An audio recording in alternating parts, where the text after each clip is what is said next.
સુકાઈ જાય છે તો આસરા ઉડી જાય છે પણ મારી કોરડી તો મારા સાયરની માલિકાથી પાણી સુકાઈ જાય છે તો મારી કોરડી હારો હારે સુકાય મિત્રો કોરડી જે આ પાણીની માલિકા લીલ વળે ને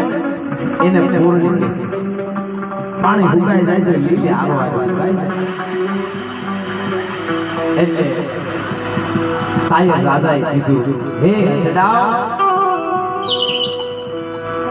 મારા અંતરની માલિકા તો મારી કોરડી વાળી છે હે